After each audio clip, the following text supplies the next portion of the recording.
For 3 years, investigators follow a trail of phony money. $3.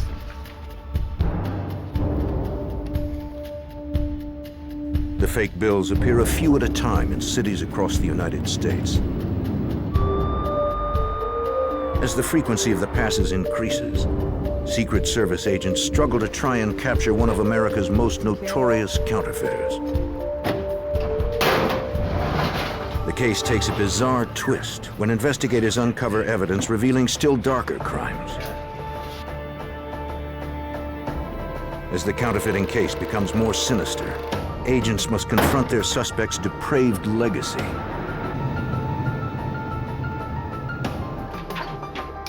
Haunted by sadistic trophies, agents begin a terrifying search for the lives shattered by one man's cruel deception.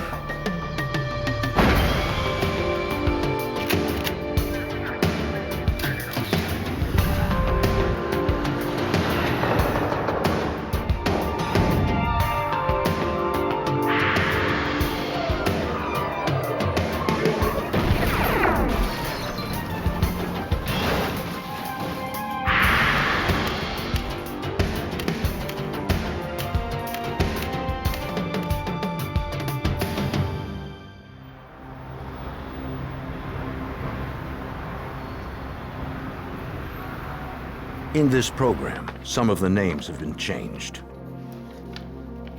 For years, the Secret Service tracked a counterfeiter through over 30 states.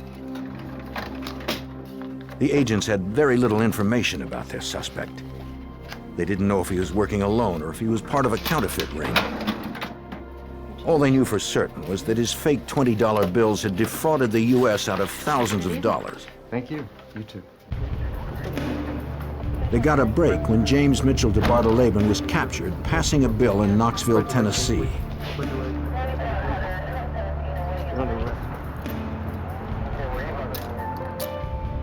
After his arrest, agents linked DeBardeleben to a storage locker that held evidence of more sinister crimes.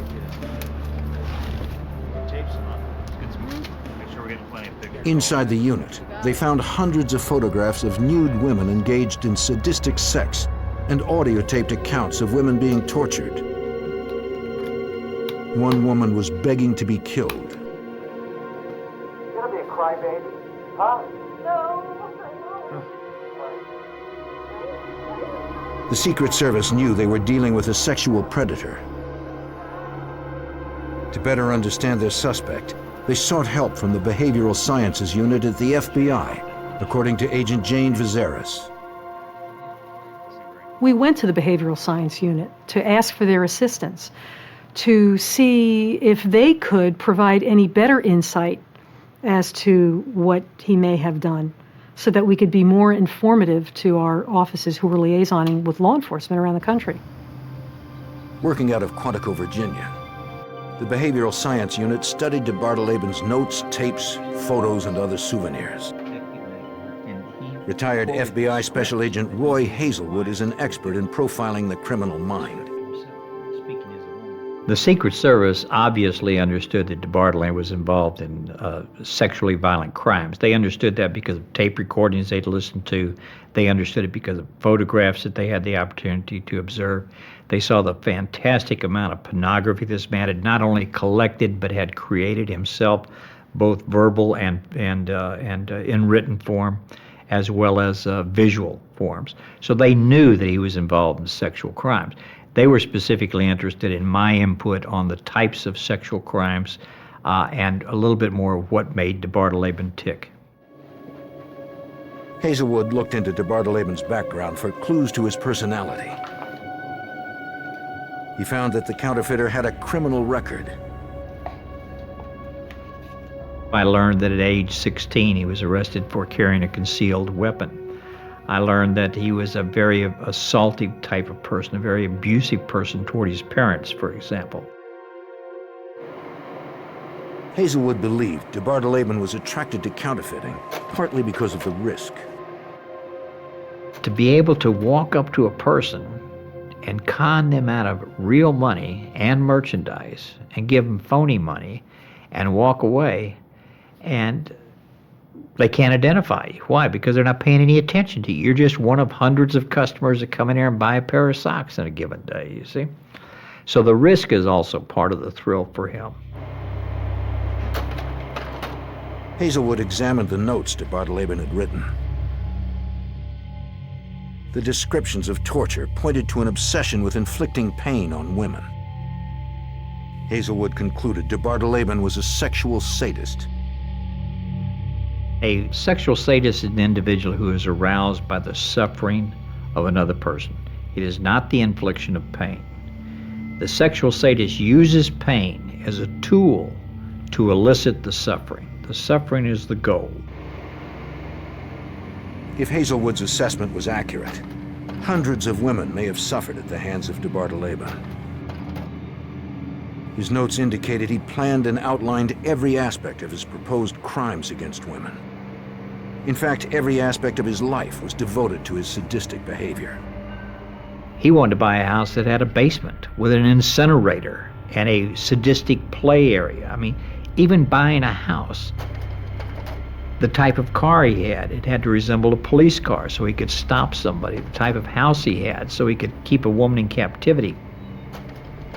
The money he had so that he could buy more materials that dealt with deviant sexuality. Every piece of the puzzle of his life went to making up this mosaic of sexually sadistic behavior. For example, the tape recordings. They were all geared to humiliation, degradation of his victims. That's certainly a characteristic of a sexual sadist. The photographs he took. The victims were nude, they were partially nude, they were forced to participate in sexual acts on themselves and on DeBardeleben. That's certainly consistent. The fact that he wrote extensively on his plans, he had goals in life, and a lot of those goals pertained to criminal activities. He talked about, for example, obtaining new identification. That's certainly consistent with a sexual sadist. So I'm going to say that the most important part of my analysis was that the documentation, he was in fact a sexual sadist. Even the tools he used in counterfeiting became part of his sexually sadistic behavior. The camera equipment, certainly used in counterfeiting, definitely used in his sexual crimes. Enlargers, certainly used in counterfeiting, definitely used in his sexual crimes. So there was some overlap between the two types of materials that I looked at. He collected newspaper clippings on various types of crimes. Bank robberies, drug arrests, rapes, homicides, scams, extortions, any type of crime. And he would clip out the articles that pertained to them, and he would learn from those. After studying DeBardeleben's homemade pornography alongside the items found in the storage locker, Hazelwood confirmed the agent's fears that they had captured a sexual predator. What they still did not know were the extent of his crimes or the identities of his victims.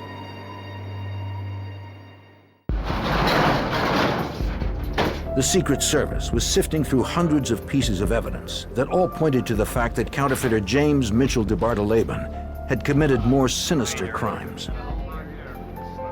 The FBI's Behavioral Sciences Unit confirmed the Secret Service was dealing with a sexual predator.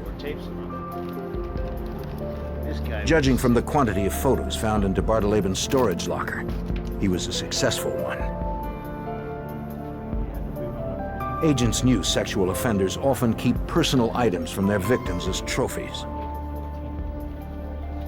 DeBardeleben had collected the driver's licenses of nearly 20 young women. The Secret Service set out to find them. Agents located the first woman. Well, I was at this bar. She was a college student who told them she noticed her license was missing after a man tried to pick her up in a bar. My father.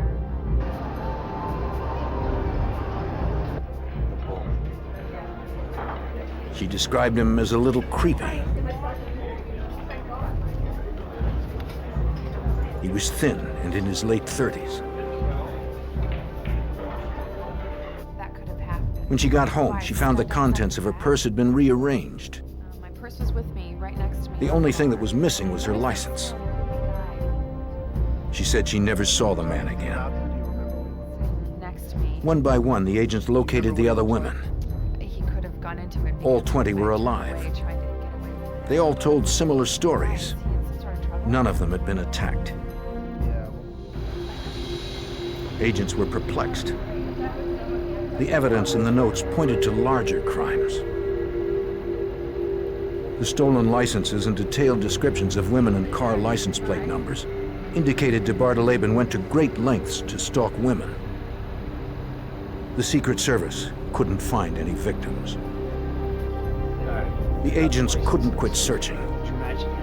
They had to do something with the information they found, especially the photos. They worried disseminating this evidence might violate the victim's privacy. Special Agent Viserys felt the need for justice outweighed the risk. One of the dilemmas of this case was that we had lots of photographs of nude women.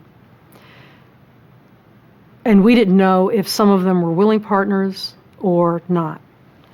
It was clear from the photographs that a few of them were very young, probably in their early teens. Some of them looked like they had been crying, so our presumption is that some of these women were clearly not willing. The Secret Service put together a photo spread showing just the victims' faces. Special Agent Mertz assembled a synopsis with fingerprints, photos, and a list of crimes they believed DeBardeleben may have committed. They took all the information, along with the photo spread of victims, and sent it to law enforcement agencies around the country. We tried to disseminate all this information to the police departments throughout the country to say, here's his MO, this is what he was doing. We think he recorded the rapes. We think he took pictures of his rape victims. He traveled in these states at these times based on the counterfeit note activity, based on the hotel receipts. We found, do any of the crimes in your particular police jurisdiction match this same MO? I think that's an interesting thing. This one piece will make 52 layers. Watch on mobile devices or the big screen. All for free. No subscription required.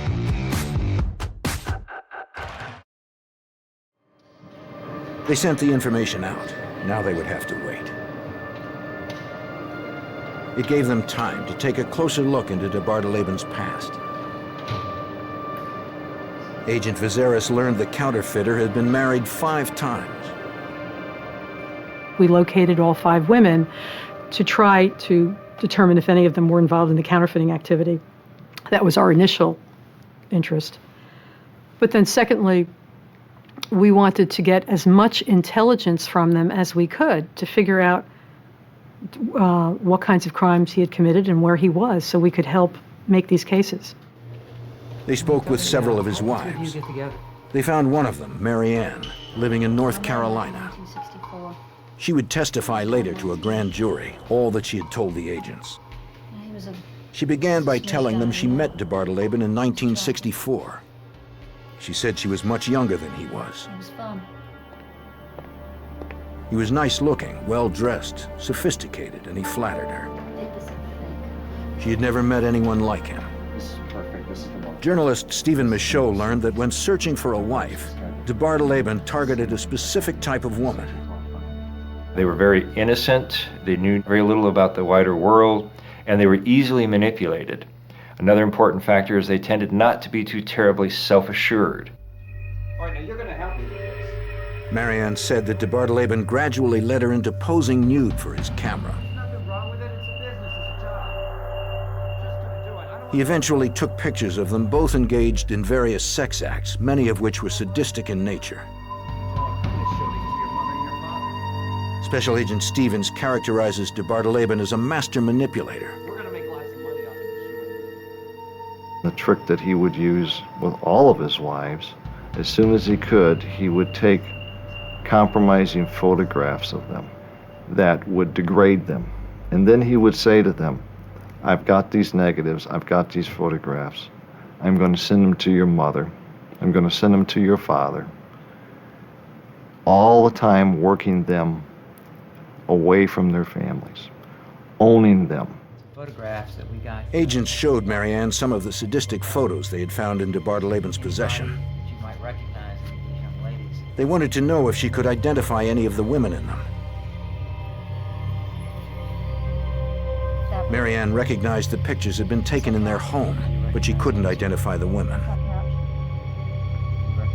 She said DeBardeleben had shown her some photos like these in which he was abusing women sexually. Just don't know.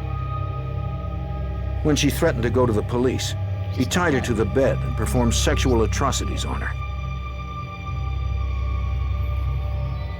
He didn't just beat her up, said Marianne, but did things to her that they would not believe.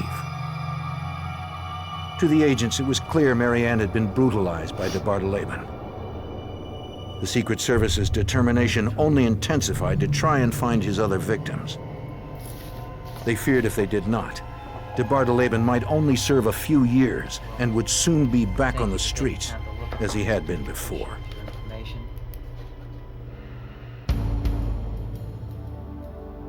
As the Secret Service built their counterfeiting case against James Mitchell DeBardeleben, they uncovered disturbing evidence pointing to vicious crimes. A series of chilling handwritten notes outlined multiple crimes against women. Crimes he tape recorded. Investigators processed the evidence found in DeBardeleben's storage locker and sent it to law enforcement agencies around the country. They hoped they could identify some of his victims. They knew if they didn't find any victims, they could only charge him with counterfeiting, and then he would be out on the streets after serving only a few years. While the Secret Service agents were waiting for information to come into their offices, they located another of DeBardeleben's ex-wives, Linda. Investigators visited her at the store where she worked. When we located her, she totally freaked out because when she saw our investigators, she thought that they were hitmen, that he had located her and sent them to kill her. After the agents assured her they were not sent by her ex-husband, she agreed to come down to the local Secret Service office. We wanted to talk to her not only about the counterfeit case, but also the possibility of him being involved in other criminal activity, focusing on violent crimes against women, anything that she might be able to help us with. We need to get some the first thing that she said was, "He'll kill me, he'll kill me, he'll kill me." As she began to speak, the investigators who had heard the screams on DeBardeleben's Linda tape suspected DeBardeleben's ex-wife Linda was the woman on the tape. The agents showed her the nude photos, but she couldn't identify any of the women. They asked her about DeBardeleben's crimes. When I asked her if he were involved in other criminal activity, or any sexual crimes, or any murder, she started to break down. She told agents she came home one day to find DeBardeleben with a young woman he had tied up. He had kidnapped a woman and brought her into the house and held her captive and was torturing her. And he showed her this woman. And he says, "I want to kill her, and I want you to witness it." Linda told the agent she talked DeBardeleben out of killing the woman. He let her go, and Linda never saw her again. She said she was too afraid to go to the police. The agents were never able to corroborate her story. It has never been proven. She remembered he traveled a lot and would leave for long periods of time. When he returned, he always had stacks of cash. I got this. After the interview, Linda requested the agents leave her alone. She'd been trying to get over her past, she said, and needed to move on with her life. The agents were now more determined than ever to seek justice for the lives DeBardeleben destroyed. It had been weeks since they disseminated the information about DeBardeleben, and calls started coming in identifying him as a possible suspect in many unsolved crimes. After we started disseminating the information, police departments started calling us and saying, well, I've got a crime similar to this, what about this? Can you associate DeBardeleben to being in my particular city in this time frame? They had evidence that seemed to point to his involvement in nearly 200 crimes. As each call came in, the agents checked their database. Sometimes they could eliminate DeBardeleben based on their receipts because he was thousands of miles away on that date. Other times they were able to place him in the vicinity shortly before or after the crime. One of the calls that came in was from the Prince William County Police Department in Manassas, Virginia.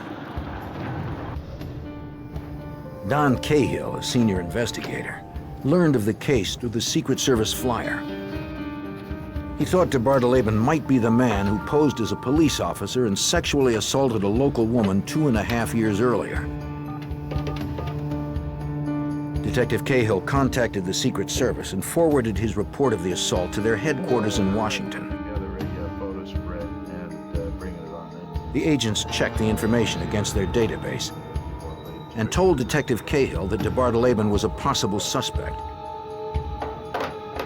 We could place him in the area at that time. We have receipts found in a storage area that put him in Manassas during that same period of time. Did he show you a badge? Now that they had a suspect, detectives from Prince William County contacted the victim, Lori Cobert. Cobert was on her way home when she noticed some lights in her rearview mirror. It appeared she was being followed by an unmarked police car.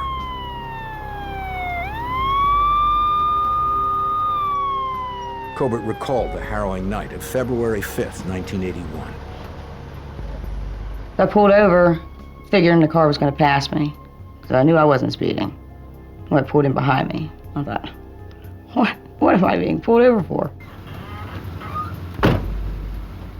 I remember him asking for my driver's license and my registration. And he walked back to his car, and I was watching him in my rearview mirror, and I saw him reach into the driver's side, like through the window. And so I just assumed he was calling it in, checking my license. Get out of the car now. Be quiet. Then came You're back under arrest. and asked me to step out of the vehicle. Get out of the car now. I didn't do anything. Just get out. I didn't do. But I didn't do anything.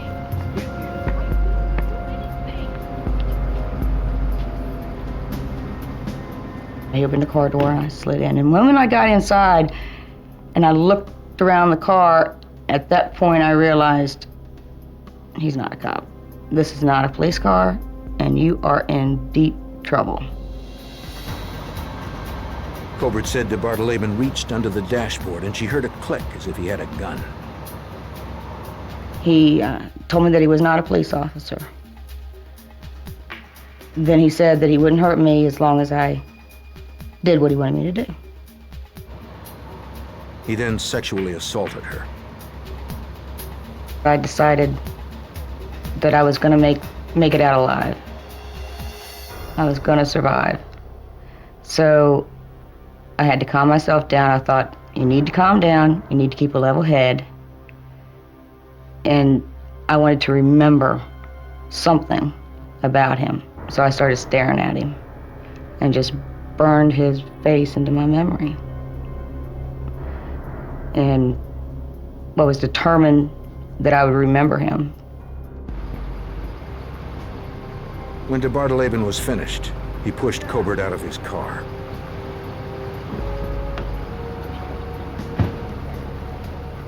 He led me back to my vehicle, put me back into my car, and told me, don't look back. Don't tell anybody about this. This never happened.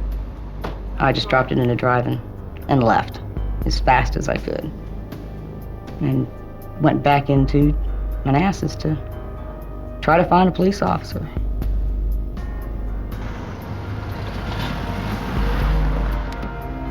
Detectives in Prince William County obtained a picture of DeBardeleben which they included in a photo lineup. I looked at the photos and I said, that's him. Cobert also recognized a picture of the 1971 Chrysler agents had seized in the counterfeit investigation as the vehicle her assailant was driving. After 2.5 years of investigating the crime, Laurie Cobert's attacker had been identified. Ma'am, I need to see a license. The assault of Laurie Cobert fit DeBardeleben's pattern exactly as it was outlined by FBI profiler Roy Hazelwood. He puts a lot of planning into it. He has fantasized about it for a number of months, if not years, prior to the actual commission of the crime. He's rehearsed the crime. When he carries out the crime, it's generally low risk. It's generally without witnesses. It's generally at a time and place of his choosing after giving a lot of careful thought to it. And he doesn't leave any evidence. He's not seen by any witnesses. The Secret Service had finally linked DeBardeleben to a crime, but they knew more victims were out there. DeBardeleben had not photographed Laurie Cobert. This still did not explain any of the photographs found in the storage locker. The investigators continued to field calls, hoping to find some explanation for the photos. They got a break when they received a call from an FBI agent working in the nearby Washington, D.C. office. He was investigating a kidnapping case that occurred in Northern Virginia that fit DeBardeleben's suspected method of operation. The agent came into the Secret Service offices to look over the photographs found in DeBardeleben's lockers. He recognized his victim in some of the pictures. With that realization, the FBI joined the investigation. FBI agents brought the victim in for an interview. Because it was dark and everything happened so fast, the victim, Amy Jones, was unable to identify DeBardeleben from a photo lineup. In the hopes that she could identify her attacker's voice, FBI agents played one of the tapes from DeBardeleben's storage locker. Agent Joseph McElhaney attended the interview. When we played them to the victim, we only played the very initial portion because she just broke down and became hysterical. But she immediately, without hesitation, 2 seconds into the tape, identified her voice and that of Mr. DeBardeleben. That's the tape he made, she told them, when he assaulted her. Her ordeal began on June 3rd, 1979, when she was walking home from her job at a convenience store in a small Maryland town. Miss?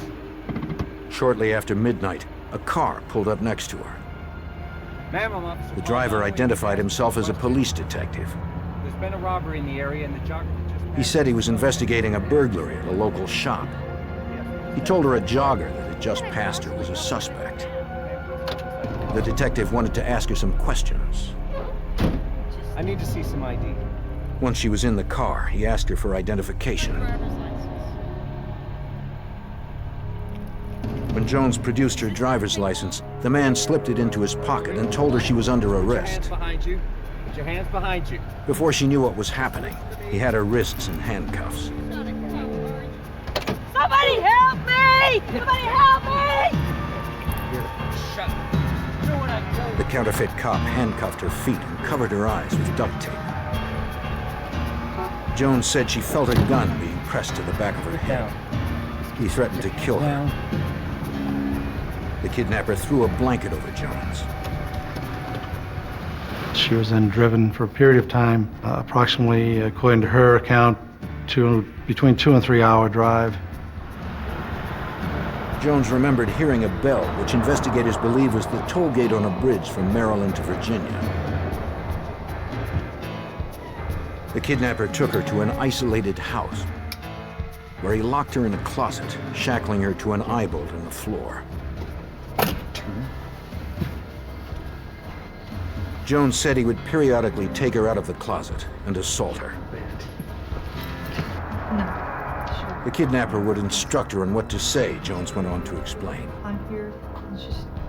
Investigators had come across these very same words in the handwritten torture scenarios they'd found in DeBardeleben's lockers. I was, He posed her for the camera and photographed her.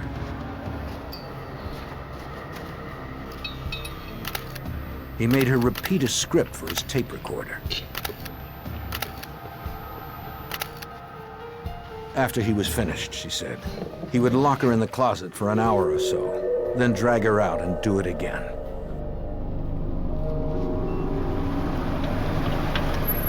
Early in the morning on June 4th, after over 28 hours, Joan's ordeal came to an end. Her kidnapper drove her back to Maryland and set her free.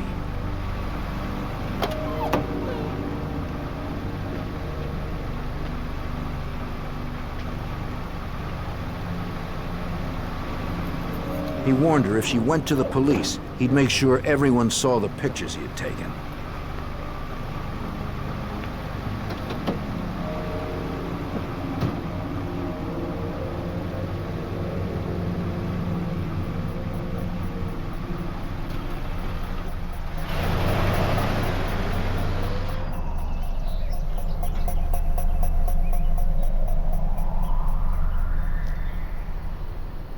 She went to the nearest house and asked to use the telephone. And he asked me for my ID. Jones called her mother, and then the police. Amy Jones identified herself in the photos found in the storage locker. She also identified the bedroom where it had taken place.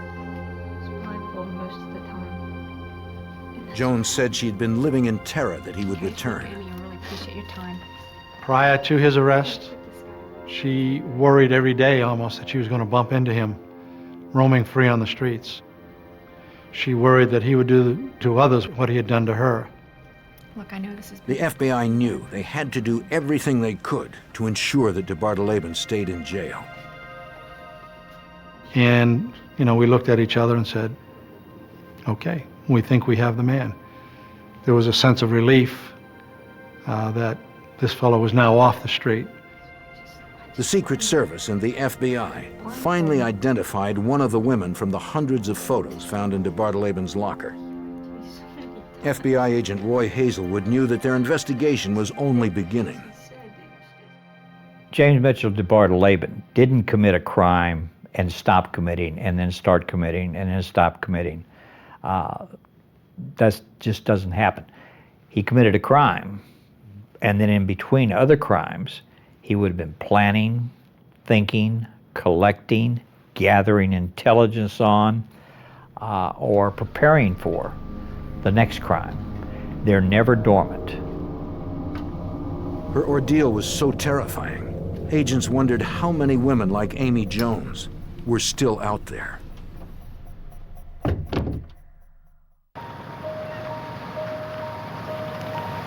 The Secret Service had linked James Mitchell DeBardeleben to an abduction and rape near Washington, D.C. The strongest evidence they had were photographs and tape recordings he had made during the sexual assault.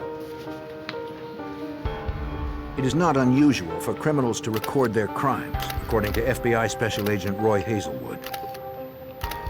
Number one, it serves as a trophy.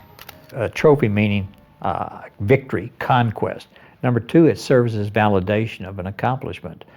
I did it. I really did it. Here it is. And number three, it allows them to critique their behavior during that crime and the behavior of their victims so as to make corrections to anything they want to act out in the future that's similar. Investigators now had proof DeBardeleben's crimes went beyond counterfeiting. Of the two victims they found, only one could visually identify her attacker. They needed more evidence to make a conviction. Then Secret Service agents learned of a rape abduction case in New Jersey. On the evening of November 12th, Karen Alario was alone at the store where she worked. A man entered and asked her if the manager was in. Oh, no, he's not. Alario said no, but offered to write down the manager's number. This is a robbery. When she turned around, she was looking down both barrels of a sawed-off shotgun. Get away from it. Get over here. Turn around. Stand right there. I want to hear it. Move. He emptied the cash register but wanted more. He wanted her to come with him. He told Hilario he didn't want to hurt her, but if she tried to do something stupid, he would shoot her. Move. Ordering his victim to avert her eyes, he forced her into his car. He drove for about 15 minutes. Down. Detective Donald Kramer investigated the case. She has no idea what directions they went in, but it was a relatively short drive. She couldn't see anything. Her eyes were taped. She was under a blanket. Okay. Hilario told Kramer her kidnapper led her into a house. Once inside, he cut off her blouse and tied her up. As he molested her, he took photographs.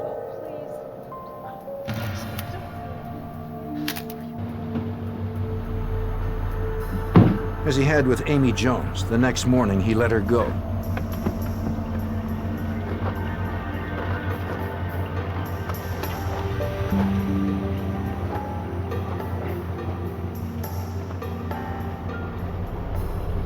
He offered her some money for a phone call and then left her on a rural road.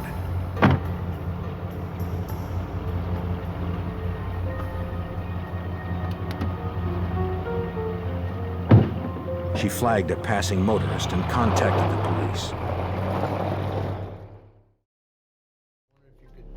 Detective Kramer asked the Secret Service for some photos of DeBardeleben and the tapes they had confiscated. Take your time. Kramer took the photos to Karen Hilario. Recognize him if you see him. She picked DeBardeleben out of a photo lineup. 3 years after her abduction, she was still terrified. We found the tape. We wanted to see if you could. Hilario listened as Detective Kramer played a tape on which DeBardeleben laid out his goals. Secret hidden compartment for stash area, as well as a secret. Hilario said it sounded like him, but she wasn't sure. I explained to her that I had another tape that was very graphic in nature, and I told her it might be very upsetting. Kramer played one of the torture tapes.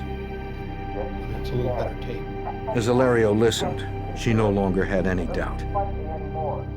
When she heard the tape, she started to shake a little. She looked at me, she said, "That's him." I asked her if she was sure. She said yes. She was getting very nervous-like, and tears come into her eye and start rolling down her cheek. She said, "That's the guy. That's him." Although the woman on the tape was not Karen Hilario, the victim was forced to repeat similar dialogue.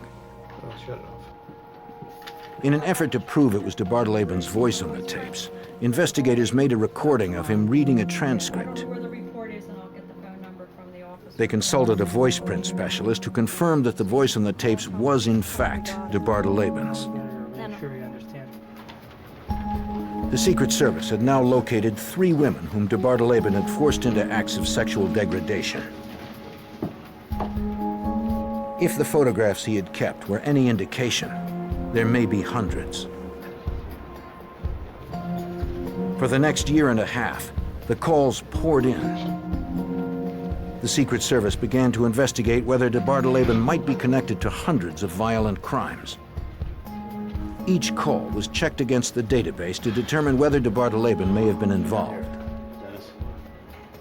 To further build their case, the agents sought to prove without a doubt DeBardeleben was the man in the photographs with his victims. In all of the torture photos, DeBardeleben's face could not be seen. The Secret Service asked for assistance from the Special Photographic Unit of the FBI. They contacted Supervisory Special Agent Peter Smerek, an expert in portrait parley, a technique informally known as Freckle analysis. And a beautiful thing about freckles and moles is that not one of us can control where a freckle or a mole is going to appear on our body or how many of them are going to appear. DeBardeleben's arms were visible in some of the photos, but his face was not. Smerek had used Freckle analysis in hundreds of cases. As a method for identification, he felt it was as reliable as fingerprints.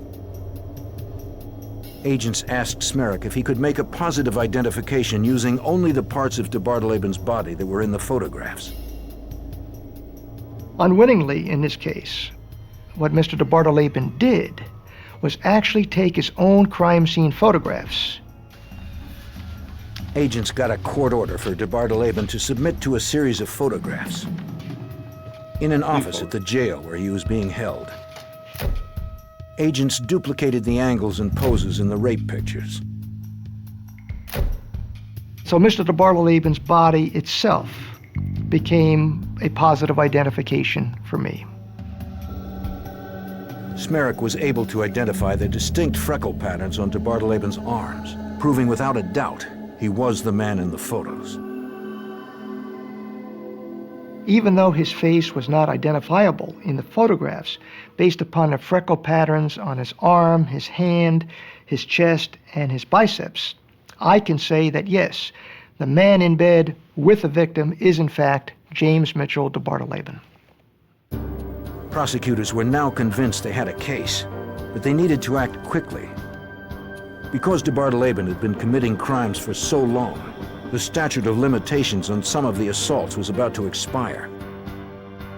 And if that happened, all their evidence would be worthless.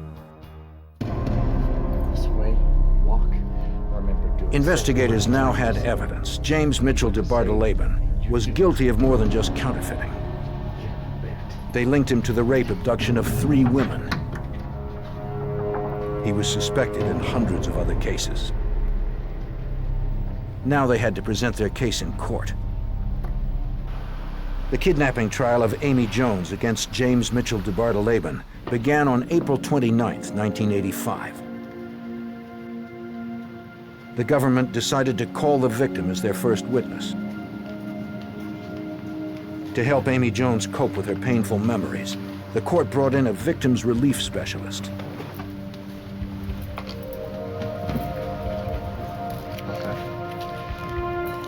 Miss Jones, would you please look at these photos and tell me if you can identify the woman? Jones identified herself as the woman in some of DeBardeleben's photos. It's me. Thank you. Welcome.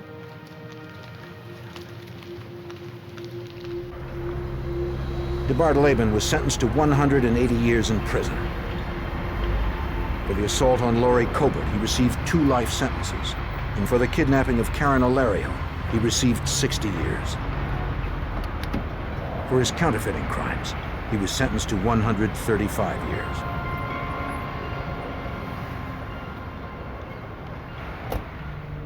DeBardeleben was indicted for 2 murders, one in Shreveport, Louisiana, and the other in Barrington, Rhode Island. He was never tried on either of the cases. His involvement has never been proven. Some of the murders never came to trial. He hasn't answered for those. I believe that the extent to which there may still be victims out there will never be known. I don't think this case is over. I don't think that it has ended. Agents made one last attempt to talk with DeBardeleben about the crimes he committed.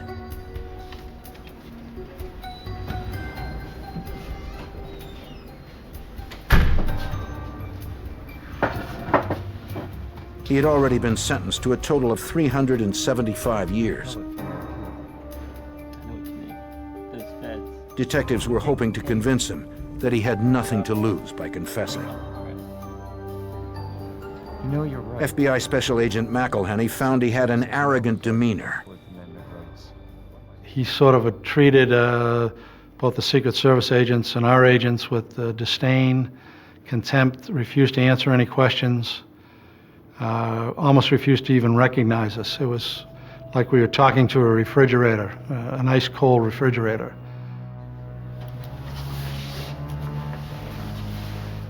DeBardeleben told the investigators nothing.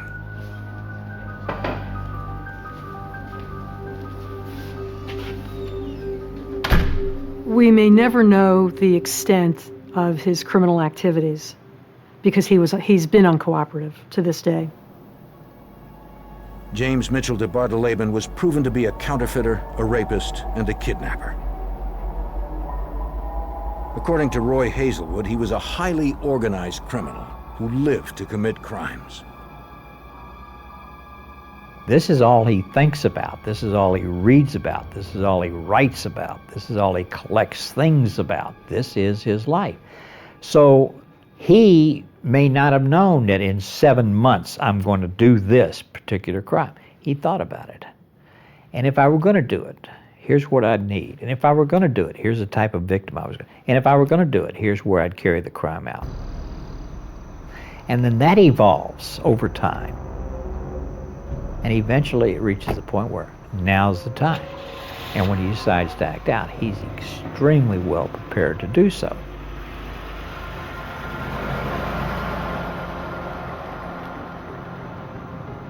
DeBardeleben's sadistic crimes were always targeted against women. Roy Hazelwood believes they came from an intense hatred. Miss? He's very threatened by women. Very threatened by women. So they exert a power over him. And again, he wants to be in total control. And he doesn't like anyone having any type of power over him, much less a woman. I'm not certain we'll ever know the answers to the question as to why he hated women as much as he did. The Secret Service agents who worked the case realized they may never know the extent of DeBardeleben's crimes. From the Secret Service's perspective, the case is closed. The counterfeit investigation is resolved. He's in jail serving his sentence for that. There are many cases that we identified him in. Those jurisdictions either did prosecute him or made the decision not to prosecute him because he had already received so many sentences, such a long sentence, and because perhaps with problems with the cases because, the cases were old at that point and maybe witnesses were unavailable or dead. So have we solved every case that this individual committed? Absolutely not. I'm convinced that there are many crimes that he committed that we'll never know about. James Mitchell DeBardeleben is now serving 375 years in prison. Experts estimate his victims could number as many as 200. Although the Secret Service has closed their case against DeBardeleben, the evidence they recovered is still being used by law enforcement officials from around the country to try and learn the extent of his crimes.